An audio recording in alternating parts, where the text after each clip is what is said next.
வேட்டையன் படத்துல ரஜினி பேசின ஒரு வசனம் ரொம்ப விமர்சனத்துக்குள்ளாகி இருக்குங்க. ஆமா, நீங்க வேட்டையன் ப்ரிவியூவை எல்லாருமே பார்த்துருப்பீங்க. அந்த ப்ரிவியூல நிறைய வசனங்கள் வரல. ஏன்னா வேட்டையன் ப்ரிவியூவே பார்த்தீங்கன்னா உங்களுக்கு 45 செகண்ட்ஸோ 1 மினிட்டுக்குள்ளே தான் இருக்கும். அந்த ப்ரிவியூ எப்படி ஸ்டார்ட் பண்ணியிருப்பாங்கன்னா, அமிதாப் பச்சன் அந்த போலீஸ் ஆஃபீஸர்ஸ் என்கவுண்டர் ஸ்பெஷலிஸ்ட்டை பற்றி ஒரு ப்ரீஃப் கொடுக்குற மாதிரி இருக்கும். இவங்களாம் யாருன்ற மாதிரி ப்ரீஃப் கொடுக்குற மாதிரி இருக்கும். அதில் பார்த்தீங்கன்னா ரஜினி சார் ஒரு என்கவுண்டர் ஸ்பெஷலிஸ்ட்டாக ஆக்ட் பண்ணுற மாதிரி தான் அந்த படமே தயாரிச்சிருக்காங்க. அதில் ஒரு சில ஷூட்டிங்ஸ் பண்ணிட்டு சில என்கவுண்டர்களை பண்ணிட்டு ரஜினி சார் லாஸ்ட்ல அந்த ப்ரிவியூவோட லாஸ்ட்ல ஒரு வசனம் பேசியிருப்பாரு. அதாவது என்கவுண்டர் பண்றத நியாயப்படுத்துற மாதிரி ஒரு வசனம் இருக்கும் அந்த படத்துல.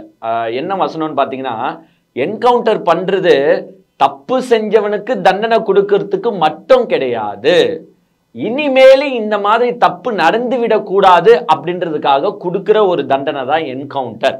அந்த மாதிரி சொல்லியிருப்பாரு. அதாவது அதை விரிவா பார்த்தோம்னா, என்கவுண்டர் எஸ் நம்ம ஒருத்தரை கொல்றோம், பட் ஏன் அவரை கொல்றோம்னா அவரு செஞ்ச குற்றங்கள் மாதிரி இனி யாரும் அந்த குற்றங்களை பண்ணக்கூடாது அப்படின்ற மாதிரி தான் அந்த டைலாக் இருக்கும். இந்த வசனத்தை பார்த்தீங்கன்னா இப்போ நிறைய பேர் விமர்சனத்துக்கு உள்ளாக்குறாங்க. ஏன்னா சட்டப்படி பார்த்தீங்கன்னா என்கவுண்டர்ன்றது பண்ணக்கூடாது. என்கவுண்டர் சட்டத்துக்கு புறம்பானது, சட்டத்துக்கு எதிரானது. எஸ் அஃப்கோர்ஸ் சம்டைம்ஸ் பார்த்தீங்கன்னா உங்களுக்கு இந்த டிஃபென்ஸ் எடுக்கும்போது அந்த என்கவுண்டர்லாம் பண்ணுவாங்க. இப்போ போலீஸ்காரங்களை தாக்குறான், ரவுடி தாக்குறான், இல்லை ஒரு வில்லன் தாக்குறான் போது என்கவுண்டர் பண்ணுவாங்க.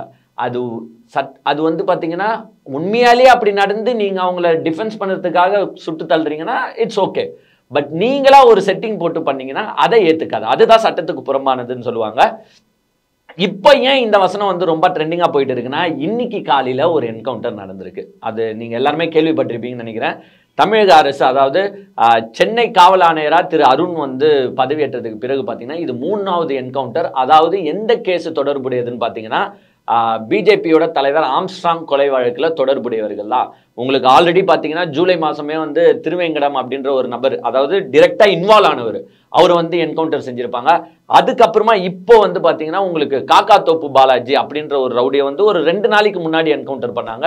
இப்போ அதை தொடர்ந்து இன்னைக்கு பார்த்தீங்கன்னா சீசிங் ராஜா அப்படின்ற ஒரு ரவுடியை, அவர் ஒரு மிகப்பெரிய ரவுடின்னு சொல்றாங்க.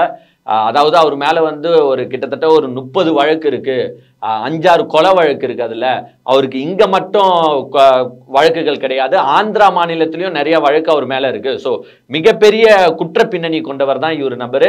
இவர் A+ கேட்டகரியில் இருக்காரு. A+ கேட்டகரினா அது எப்படின்னு சொல்லுவாங்கன்னா, ஒரு குற்றம் செய்கிறாங்க பார்த்தீங்களா, அந்த குற்றத்திலேயே இந்த ஹையஸ்ட் குற்றமா செய்யறாங்க பாருங்க இந்த கொலை குற்றங்கள்னு, அந்த கொலை குற்றவாளிகள்லாம் பார்த்தீங்கன்னா A+ கேட்டகரியில் வந்துருவாங்க. அந்த A+ கேட்டகரியில் இருக்கிற இந்த நபரை தான் இன்னைக்கு காலையில காவல்துறையினர் என்கவுண்டர் பண்ணியிருக்காங்க. அதாவது சில ரீல்ஸ்லாம் நம்ம சோசியல் மீடியாவில் பார்க்க முடியுது. அதாவது காவல் ஆணையர் அருண் IPS போட்டோவை போட்டுட்டு கீழே இந்த ரஜினி பேசுகிற டைலாக் மாதிரி சில ரீல்ஸ் வருது. அதே மாதிரி அந்த அண்டர் சாங் போட்டுட்டு சில ரீல்ஸ் ட்ரெண்டிங் ஆகுது. இந்த மாதிரி நிறைய பார்க்க முடியுது. ஸோ ஃபைனலாக இது என்ன சொல்லுது, என்கவுண்டர் பண்ணுறது நியாயமா நியாயம் இல்லையா? இப்போ இந்த சீசிங் ராஜாவே என்கவுண்டர் பண்ணியிருக்காங்க. என்ன சொல்றாங்கன்னா, அவர் தப்பிக்க பார்த்தாரு, எங்களை சுட பார்த்தாரு, அந்த நேரத்தில் நாங்கள் தற்காப்புக்காக நாங்கள் சுட்டோம். அதே மாதிரி தான் காக்காத்தோப்பு பாலாஜி கதையிலையும் அதே மாதிரி தான் உங்களுக்கு வேட்டையன் படத்துலையும் வரப்போகுது. வேட்டையன் படத்துலையும் ரஜினி சார் என்கவுண்டர் பண்ணும்போது என்ன சொல்லிட்டு படத்தில் பண்ணியிருப்பாங்கன்னா, டிஃபென்ஸ் தான் பண்ணோம், எங்களை சுட வந்தாங்க, நாங்கள் டிஃபென்ஸ் பண்ணோம். அப்படி இல்லையா, என்கவுண்டர் பண்ணுறதுக்காக கவர்மெண்ட்டே ஆர்டர் இஷ்யூ பண்ணும். சில என்கவுண்டர்ஸ் பார்த்தீங்கன்னா டிஃபென்ஸுக்காக மட்டும் பண்ண மாட்டாங்க, சில என்கவுண்டர்ஸ் கவர்மெண்ட்டே இஷ்யூ பண்ணும் கோர்ட் பெர்மிஷனோட. இவெல்லாம் இருக்கிறதுக்கு இந்த உலகத்துக்கே கேடு, இவன் இருந்தால் பலரோட வாழ்க்கை நாசமாகுது, அதனால இவனை போட்டு தள்ளி தான் ஆகணும் போது அந்த ஆர்டர் படி என்கவுண்டர் பண்ணுறது வேற. பட் படத்துல நம்ம ரஜினி சாரை எந்த என்கவுண்டர் ஸ்பெஷலிஸ்டா காட்டுறாங்கன்னு நம்மளுக்கு தெரியல. கவர்மெண்ட்டே என்கவுண்டர் பண்ணுங்கன்னு ஆர்டர் வாங்கி கொடுத்த ஆர்டரை ஃபாலோ பண்ற என்கவுண்டர் ஸ்பெஷலிஸ்டா, இல்லைன்னா யாரனா பிடிக்க போறோம், இல்லை நமக்கு பிடிக்காத ஆட்கள், இல்லை இந்த சட்டத்துக்கு இந்த நாட்டுக்கு கேடான ஆட்கள், பட் ப்ராப்பர் கவர்மெண்ட் ஆர்டர் இல்லாத பட்சத்திலும் இந்த மாதிரி நாங்க தற்காப்புக்காக அவங்கள சுட்டோம் அப்படின்னு செயல்படுத்துற ஒரு ஹீரோயிசம் ரோலா அப்படின்றது நமக்கு தெரியல. நீங்களே அந்த ப்ரிவியூல பார்க்கும்போது கிளீனா பார்த்துருப்பீங்க. ஒரு 4-5 பேரை டப்பு டப்புன்னு சுடுவார். சாதாரணமாக அன்யூனிஃபார்ம்ல தான் வருவார். யூனிஃபார்ம்ல வர போலீஸாக அவரை காட்டிருக்க மாட்டாங்க, அன்யூனிஃபார்ம்ல வர போலீஸாக காட்டியிருப்பாங்க. என்கவுண்டர்ஸ், ஏன்னா என்கவுண்டர் பண்ணுற யாருமே உங்களுக்கு பார்த்தீங்கன்னா யூனிஃபார்ம் போட்டுட்டு டே நான் போலீஸ்ரான்னு காட்டிட்டுலாம் என்கவுண்டர் பண்ண மாட்டாங்க.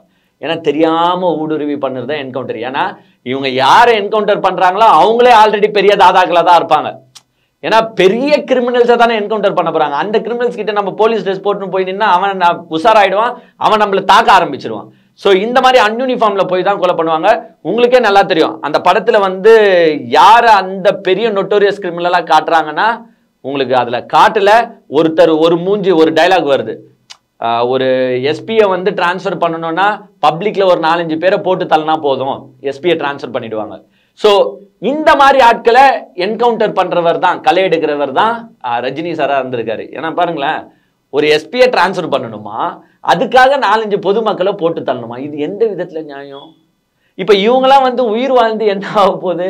ஆனாலும் சட்டப்படி என்கவுண்டர் பண்ணக்கூடாது. கவர்மெண்ட் ஆர்டர் இருந்தா என்கவுண்டர் பண்ணலாம். பட் இவங்களை என்கவுண்டர் பண்ணது டிஃபென்ஸ் தான் லாஸ்ட்ல சொல்லி ஆகணும். ஸோ அவரு அதே மாதிரி படத்துல பாத்தீங்கன்னா உங்களுக்கு ஃபகத் ஃபாசிலை என்ன மாதிரி கேரக்டர்ல காட்டுறாங்கன்னே தெரியல. ஆனா மெயின் வில்லனா அவர் தான் இருக்க போறாருன்றது நம்மளால ப்ரெடிக்ட் பண்ண முடியுது. அவர் பாத்தீங்கன்னா ஒரு ஜோக்கர் மாதிரி சுத்திட்டு இருக்காரு.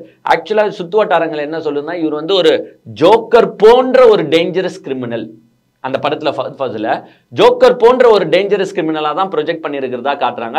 ஸோ இந்த என்கவுண்டர் ஸ்பெஷலிஸ்டுக்கு என்ன நடக்குது அந்த படத்துல அப்படின்றது தான் ப்ராப்ளம். ஏங்க உங்களுக்கே நல்லா தெரியும், என்கவுண்டர்னு நம்ம சாதாரணமா சொல்லிட்டு போயிடுறோம். அந்த என்கவுண்டரை பண்ற போலீஸ்க்கு எவ்வளவு த்ரெட்னிங் இருக்கும் நீங்க நினைச்சு பாருங்களேன். இப்போ உதாரணத்துக்கு நம்ம எல்லா படத்துலையும் பாக்குறோம், ஒரு போலீஸ்காரன் போய் ஒரு வில்லனை பிடிச்சிட்டாலோ இல்ல ஒரு ரவுடி அடிச்சிட்டாலோ அந்த ரவுடி நெக்ஸ்ட் என்ன பண்ணுவான் சொல்லுங்க? அந்த போலீஸ்காரோட ஃபேமிலி, போலீஸ்காரோட பொண்டாட்டி இல்ல தங்கச்சி இல்ல அம்மா இல்ல அக்கா யாரையோ ஒருத்தங்களை த்ரெட்னிங் பண்ண ஆரம்பிப்பாங்க. அவங்க ஃபேமிலிக்கே த்ரெட்னிங் இருக்கும். ஸோ போலீஸ் என்கவுண்டர் பண்ணுதுன்னா அவங்களும் எப்பா வா நம்ம போறவங்களெல்லாம் சுட்டு தள்ளிட்டு போலான்னு இல்லை, அவங்க நம்ம சமுதாயத்துக்காக சில நடவடிக்கைகளை மேற்கொள்றாங்க. நம்ம சமுதாயம் நல்லா இருக்கணும், சேஃப்டியா இருக்கணும்ன்றதுக்காக அவங்க தன் ஃபேமிலியை பத்தியும் கவலைப்படாம பண்ணுறது தான் என்கவுண்டர். எஸ், என்கவுண்டரை யாரும் நியாயப்படுத்த முடியாது. என்கவுண்டர்ன்றது தடுக்கப்பட வேண்டியது தான், குறைக்கப்பட வேண்டியது தான். பட் இருந்தாலும் சில சமயங்கள்ல சில சந்தர்ப்பங்கள்ல இதெல்லாம் நடந்து போயிடுது. அந்த மாதிரி ஒரு கதையில தான் வந்து ரஜினி டிராவல் பண்ண போறாரு. பட் லாஸ்ட்ல அது வந்து கோர்ட் டிராமாவா தான் இருக்க போது. உங்களுக்கு இந்த என்கவுண்டர் கதெல்லாம் பாத்தீங்கன்னா உங்களுக்கு 20-30 மினிட்ஸ்க்குள்ள வந்துரும் நினைக்கிறேன். அதுக்கப்புறமா ஃபுல்லா அதுக்கு ரஜினி சார் வந்து எப்படி இதாகிறாரு, ஏன்னா நம்மளுக்கு ஞானவேல் சார் பத்தி நல்லாவே தெரியும். என்கவுண்டரிசமை சத்தியமா அவர் குளோரிஃபை பண்ணியிருக்க மாட்டாரு. ஏன்னா அவர் எப்பவுமே எடுக்கிறது கருத்துக்கள் உடைய படம். ஏற்கனவே ஜெய் பீம்ல அவர் எடுத்தது உங்களுக்கு நல்லாவே தெரியும். விசாரணைக்கு வர கைதிகளை எப்படி தண்டிக்கிறாங்க, துன்புறுத்துறாங்க அப்படின்றத வந்து சூர்யா சார் மூலியமா வந்து அவர் போர்ட்ரே பண்ணியிருப்பாரு. சூர்யா சார் அதுல அட்வொகேட்டா வந்திருப்பாரு. ஸோ ஹீரோக்கு நம்ம குளோரிஃபை பண்ணோம். பட் இங்க ரஜினி சாரே என்கவுண்டர் பண்றவர், அதை எப்படி வந்து எடுத்துட்டு போய் முடிக்க போறாரு நம்மளுக்குன்னு தெரியல. ஸோ இவ்வளவு சிக்கல்கள் இருக்கு. இருந்தாலும் இந்த என்கவுண்டர் இன்னைக்கு நடந்தனால இப்போ அக்டோபர் 10 வந்து வேற உங்களுக்கு வேட்டையன் படம் வரப்போகுது. வேட்டையனும் வந்து ஃபுல்லா என்கவுண்டர் சப்ஜெக்ட் தான். ஸோ இன்னைக்கு இந்த என்கவுண்டர் நடந்தனால ஃபுல்லாவே ஏற்கனவே இந்த டைலாகை பேசிட்டு இருந்தவங்க இப்போ ரொம்ப பேச ஆரம்பிச்சுட்டாங்க. அதாவது என்ன டைலாக்னா, என்கவுண்டர் செய்யறது தப்பு செஞ்சவனுக்கு கொடுக்கிற தண்டனை மட்டும் கிடையாது, இனிமேல் இது போல தப்புகள் நடந்து விடக்கூடாது அப்படின்னு எடுக்கிற முன்னெச்சரிக்கை நடவடிக்கை.